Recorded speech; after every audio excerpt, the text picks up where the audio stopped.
Bismillahirrahmanirrahim. Assalamualaikum warahmatullahi wabarakatuh.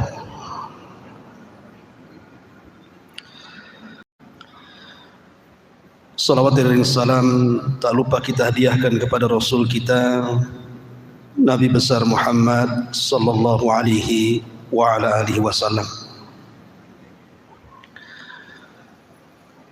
Pembahasan di malam hari ini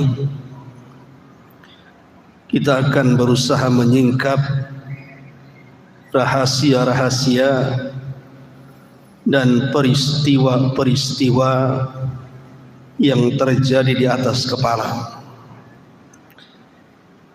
Maksudnya peristiwa-peristiwa yang terjadi di langit. Ma'asyiral muslimin yang dimuliakan Allah Subhanahu wa taala. Kita tahu bahwa dalam sebuah hadis ketika Bani Tamim datang kepada Nabi sallallahu alaihi wasallam hendak masuk Islam, tetapi mereka minta imbalan. Kemudian setelahnya datang penduduk Yaman dan ingin masuk Islam, dan mereka tidak minta imbalan karena memang dari hati nurani mereka ingin mendapatkan hidayah Islam. Kemudian di antara rombongan ahli Yaman itu bertanya kepada Nabi sallallahu alaihi wasallam soal ketuhanan, di mana Allah Subhanahu wa taala sebelum Allah Subhanahu wa taala menciptakan alam semesta ini. Maka Nabi sallallahu alaihi wasallam mengatakan kana Allah wa lam yakun syai'un ghairu. Allah telah ada dan saat itu tidak ada apapun selain daripada Allah Subhanahu wa taala. Dalam riwayat yang lain Nabi sallallahu alaihi wasallam ditanya, "Aina kana Rabbuna azza wa jal qabla an yakhluqa khalqa?" Wahai Rasul, di mana Rabb kita ini sebelum dia menciptakan makhluk-makhluknya? Sebelum ada arasy, sebelum ada kursi, sebelum ada langit, sebelum ada bumi, di mana Allah Subhanahu wa taala sebenarnya? Maka Nabi sallallahu alaihi wasallam mengatakan kana fi amah ma tahtahu hawa wa ma fawqahu hawa thumma khalaqa arsyahu 'alal ma. Maka Nabi mengatakan bahwa Allah itu fi amah. Amah itu artinya kegelapan. Makanya bahasa Arabnya orang buta itu disebut a'mah. Kalau antum pejamkan mata, apa yang antum lihat? Kegelapan. Maka Allah berada dalam kegelapan, di mana di bawahnya tidak ada udara dan di atasnya pun tidak ada udara. Baru Allah Subhanahu wa taala menciptakan arsy-Nya di atas air. Ma'asyiral muslimin yang dimuliakan Allah Subhanahu wa taala, dari sini kita mengetahui bahwa Allah adalah awal dan sebelumnya tidak ada sesuatu selain daripada Allah Subhanahu wa taala. Makanya ada doa yang diajarkan Nabi sallallahu alaihi wasallam sebelum antum tidur. Apa doanya? Allahumma rabbas samawati sab'i wa rabbal arshil azim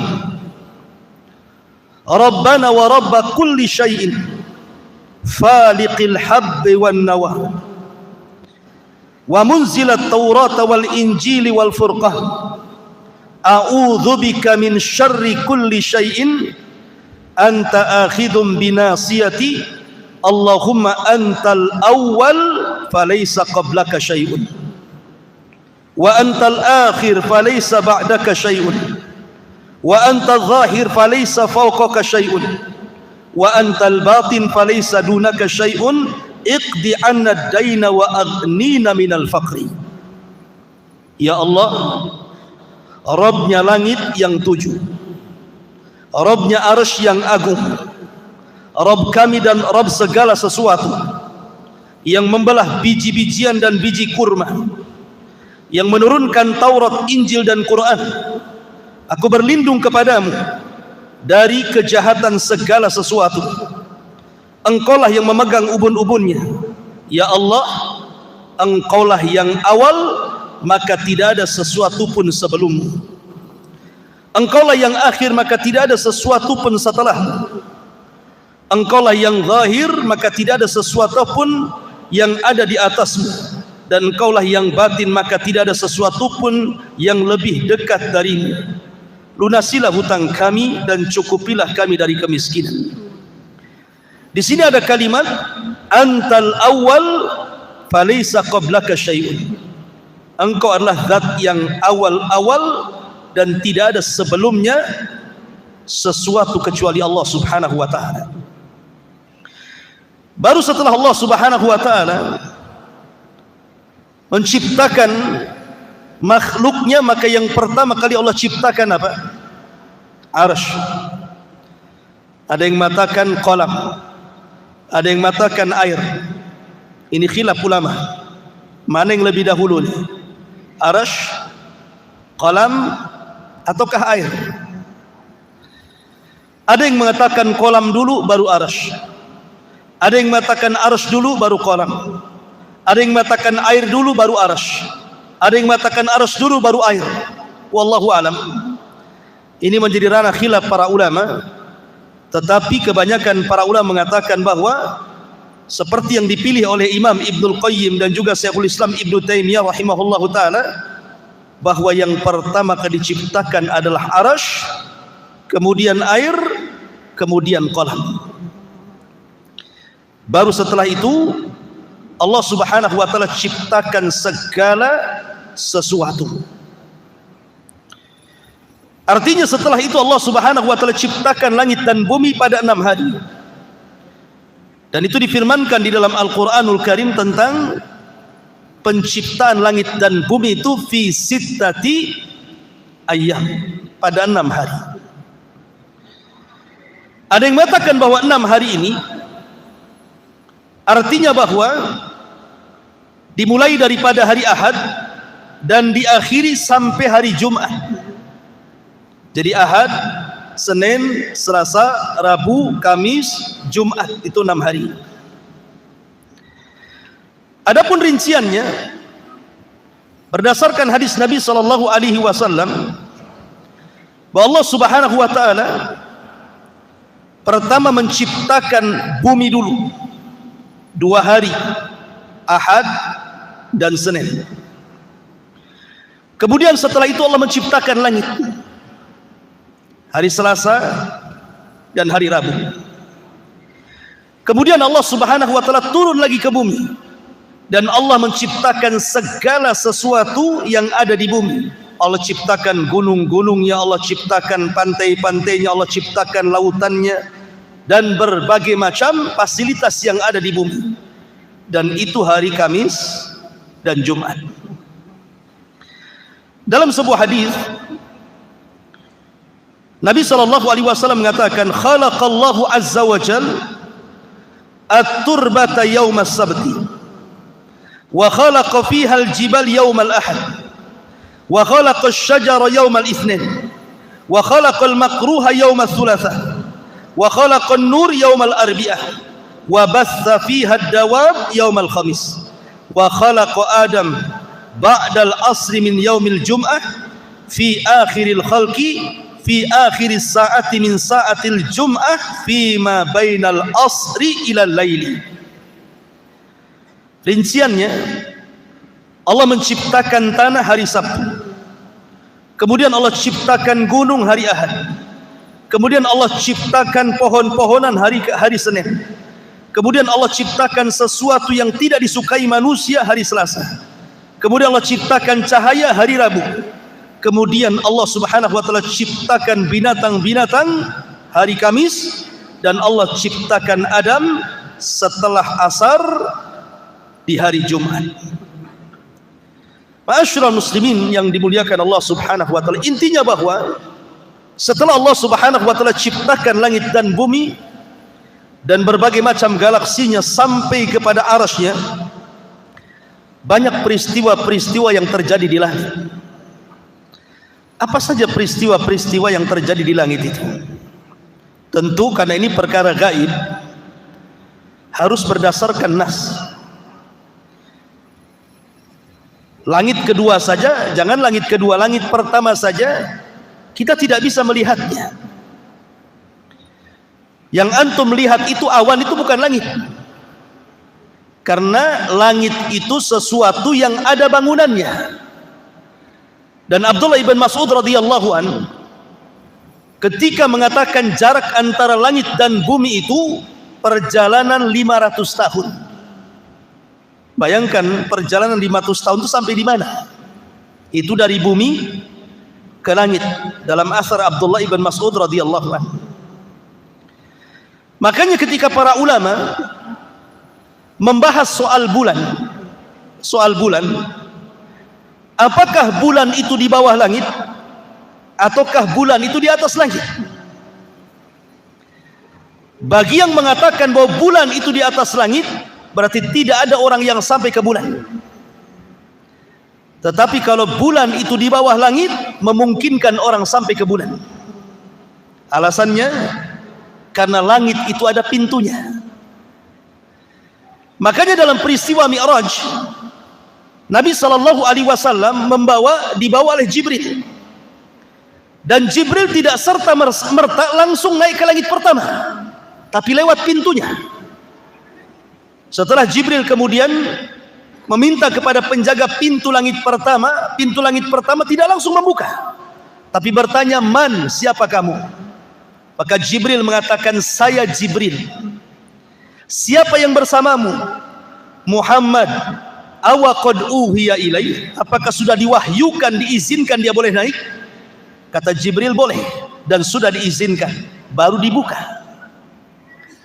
Artinya kalau posisi bulan itu di atas langit, berarti peristiwa Neil Armstrong yang naik ke bulan itu harus minta izin seperti minta izinnya Jibril kepada penjaga pintu langit, kan begitu? Mungkin nggak tuh Neil Armstrong kayak gitu tuh? Assalamualaikum. Waalaikumsalam. Siapa? Neil Armstrong. Mau kemana? Mau ke bulan. Sudah diizinin? Itu tidak tahu saya. Mana bisa kan? Artinya kalau seandainya bulan itu di atas langit, berarti Neil Armstrong itu harus minta izin dulu. Berarti mustahil Neil Armstrong diizinkan naik ke langit.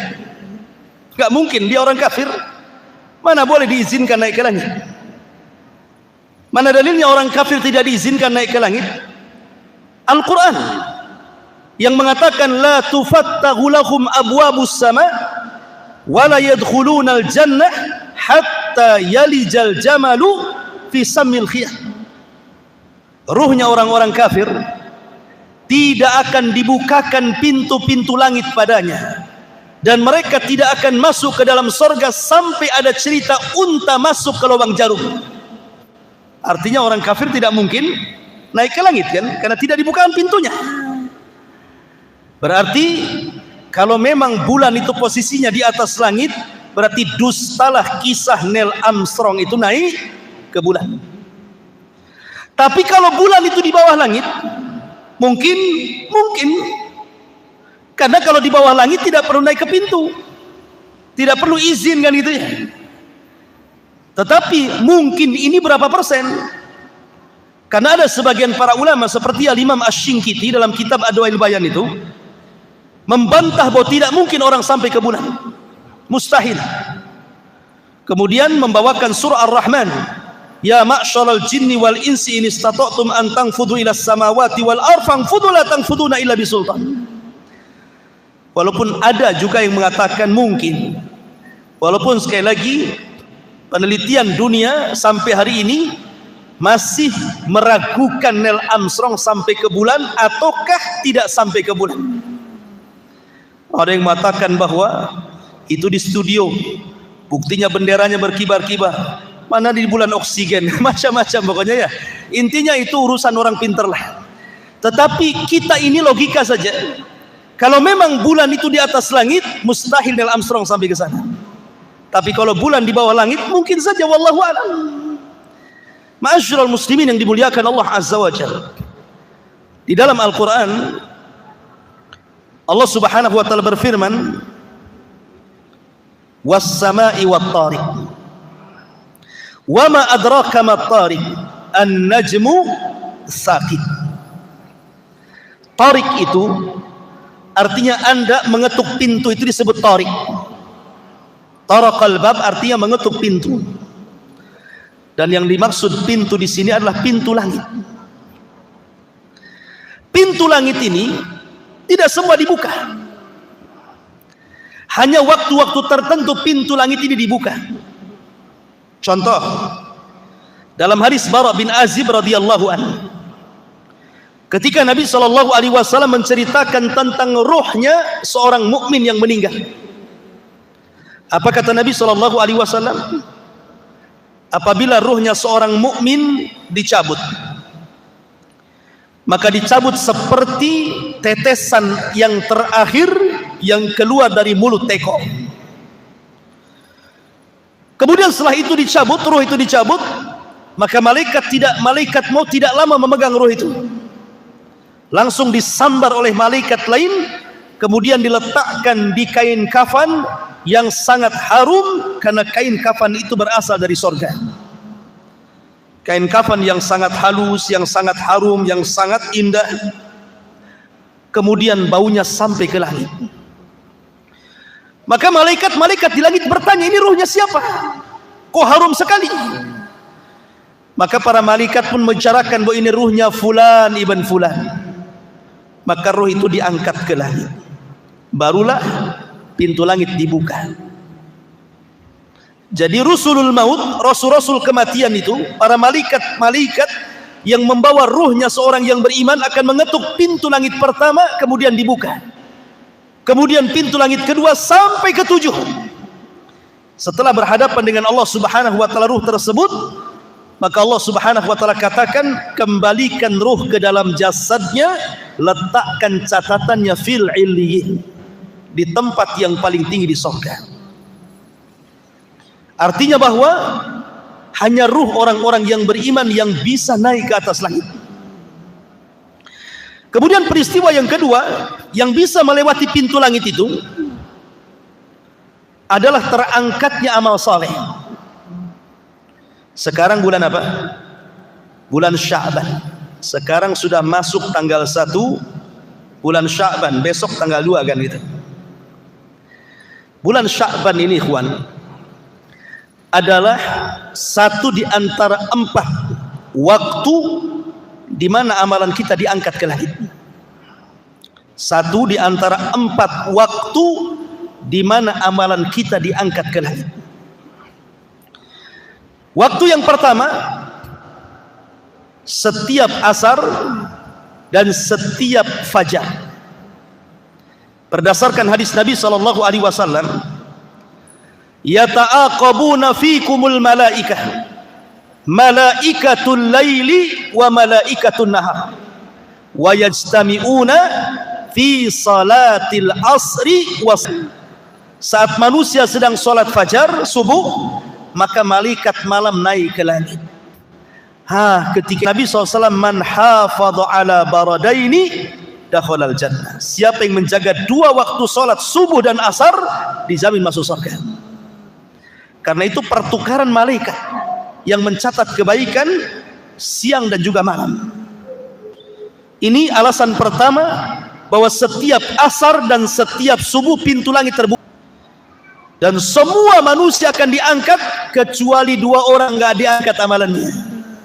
Setiap Senin dan Kamis 2 orang akan diangkat amalannya. Pertama, orang musyrik akan diangkat.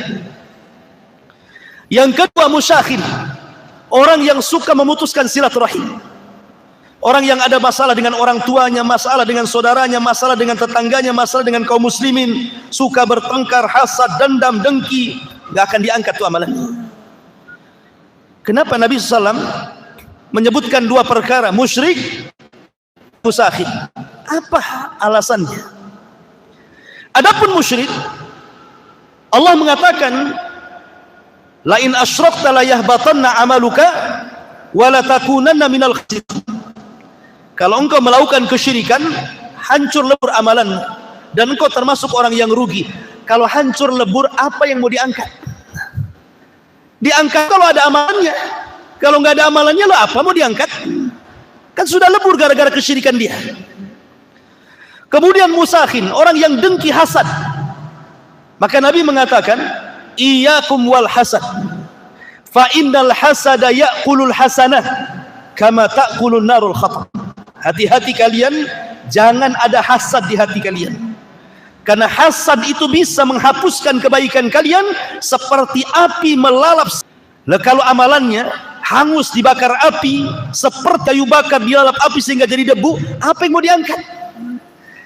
Makanya orang musyrik dan orang yang hasad dengki tidak akan diangkat amalannya sampai betul-betul orang itu mentauhidkan Allah dan orang itu saling memaafkan satu dengan yang lainnya, baru diangkat amalannya dan pintu langit akan dibuka.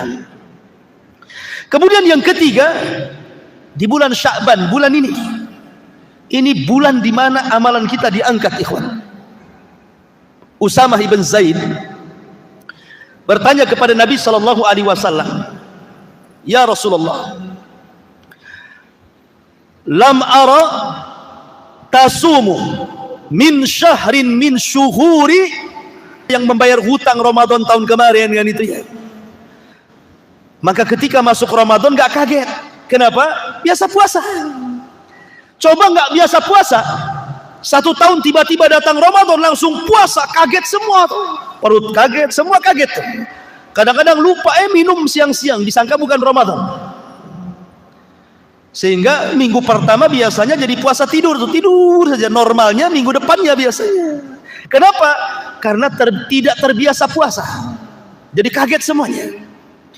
Yang kedua, sebagian ulama menamakan Sya'ban itu Syahrul Qurra, bulannya orang yang suka membaca Quran.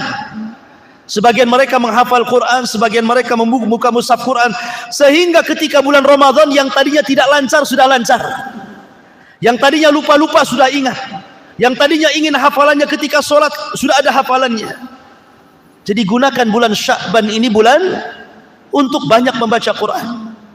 Bahkan ulama mengatakan bulan dua orang yang tidak akan diangkat, sama ketika berbicara tentang Senin dan Kamis. Pertama, orang musyrik tidak akan diangkat amalannya di bulan Sya'ban. Dan yang kedua, orang yang hasad, orang yang dengki, orang yang suka mati. Sebagaimana hadis Bara bin Azib tadi, ketika ruh diangkat, catatan ngikut dari bawah. Ketika menghadap Allah, maka Allah mengatakan, kembalikan ruh ke dalam jasadnya, tapi angkat. Jadi suatu ketika Nabi Idris ini, oleh Allah Subhanahu wa ta'ala, karena melihat semangat ibadahnya, semangat dakwahnya, maka Allah Subhanahu wa ta'ala memberikan pahala kepada Idris setiap harinya sebanyak umat yang didakwahinya. Idris mendapatkan pahala besar, senang dia. Akhirnya dia berdialog dengan malaikat Jibril. Ya Jibril, gimana caranya Allah menangguhkan kematianku supaya aku bisa umurnya panjang? Kata malaikat Jibril, bukan wewenangku, aku ini menurunkan wahyu, bukan pencabut nyawa. Kalau engkau ingin bernegosiasi tentang masalah usia, ngobrol langsung sama malakul maut, karena dia yang berhak mencabut nyawa seseorang. Kata Idris, kalau begitu jumpakan aku dengan dia. Maka kemudian Idris dibawa oleh malaikat Jibril kemana? Ke langit keempat, birruhi wal jasad, dengan ruh dan jasadnya. Otomatis langit pertama harus dibuka pintunya dong, kedua, ketiga, sampai keempat kan gitu. Makanya dalam peristiwa Isra Mi'raj, Rasul berjumpa dengan Idris di langit keberapa? Keempat. Ya. Maka sesampainya di langit keempat, tiba-tiba malaikat maut sudah di situ. Padahal belum dipanggil Jibril. Jibril kan pemimpin malaikat, dia berhak memanggil malaikat manapun karena dia pemimpinnya. Ketika sampai di langit keempat, kok malakul maut sudah di situ, seolah-olah menunggu. Maka Jibril mengatakan, heran, aku belum memanggil kamu, kok kamu sudah di sini? Kata malakul maut, aku juga heran. Aku ditugaskan oleh Allah Subhanahu wa taala mencabut nyawa manusia, mana ada manusia di langit keempat.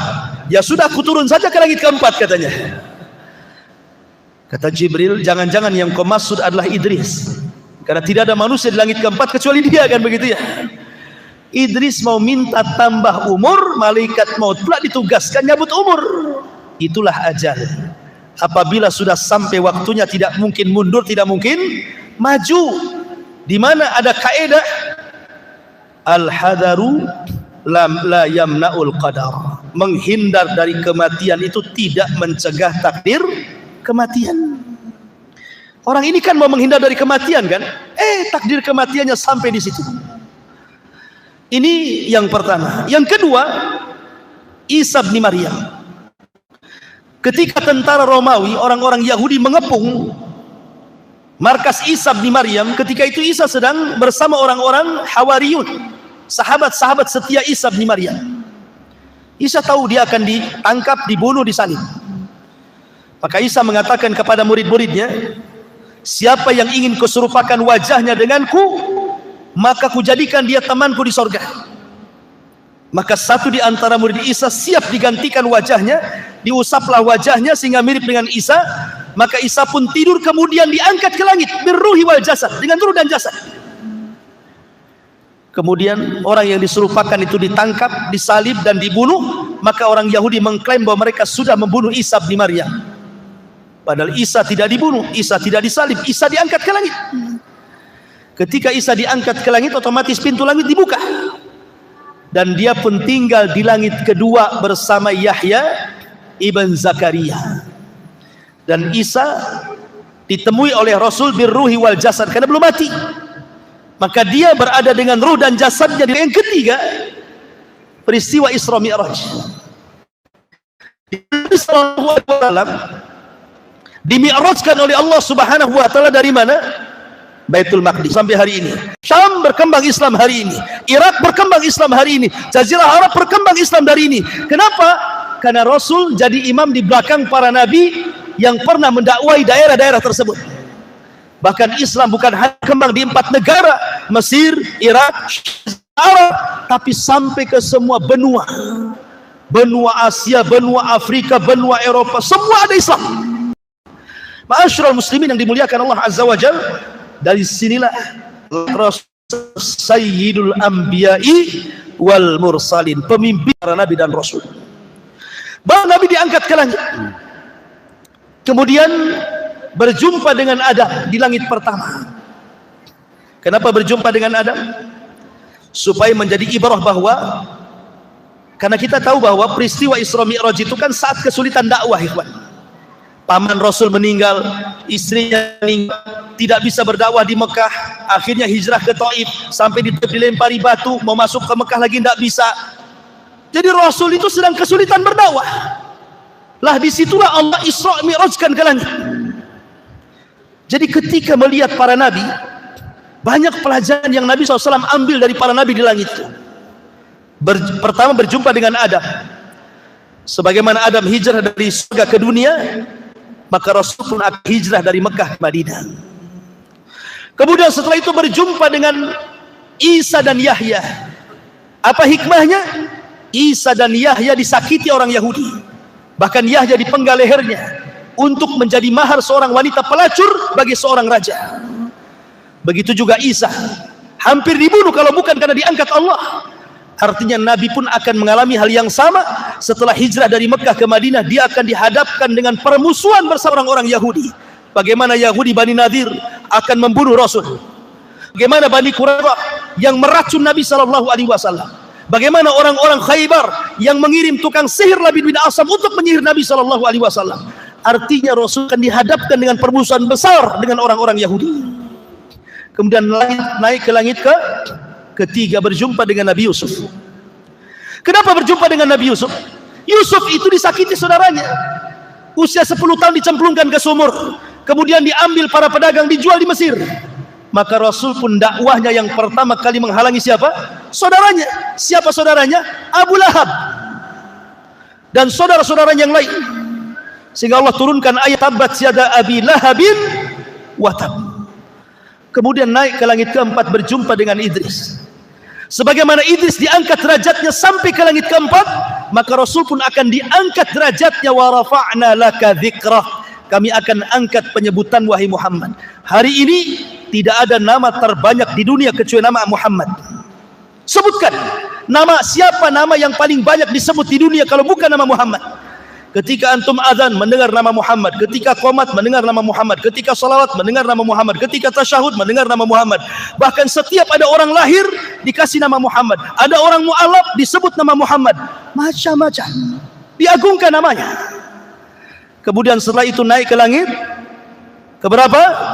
Kelima, berjumpa dengan Nabi Harun. Dan Harun lembut, maka Rasul diajarkan untuk lembut dalam berdakwah. Kemudian naik ke langit ke-6 berjumpa dengan Nabi Musa. Musa diuji oleh Allah Azza wa Jalla dengan banyak disakiti Bani Israel, sampai-sampai Rasul mengatakan rahimallah akhi Musa udhiya katsiran fasabar. Sungguh Allah merahmati Nabi Musa, diuji banyak kali oleh Bani Israel tapi dia sabar. Maka Rasul pun akan sama, banyak ujian yang akan dilalui Nabi SAW. Bahkan semua ujian yang kita lalui sudah pernah diujikan Allah kepada Nabi SAW. Yang terakhir berjumpa dengan Ibrahim. Ibrahim adalah orang yang mirip wajahnya dengan Nabi SAW. Dia membangun Ka'bah, al jaza'u min jinsil amal, balasan sesuai dengan amalannya. Dia pun bersender di tiang Baitul Ma'mur, Ka'bahnya para malaikat. Dan Rasul akan memakmurkan Ka'bah yang dibangun Ibrahim. Sampai hari ini umat Islam datang ke Ka'bah, memakmurkan Ka'bah yang dibangun Ibrahim. Wa idh yarfa Ibrahimul qawa'ida wa Ismail. Dan ketika Ibrahim dan Ismail meninggikan Ka'bah, kemudian disyariatkan haji kepada manusia, maka haji satu di antara rukun Islam bagi kaum muslimin. Baru setelah itu naik ke Sidratil Muntaha.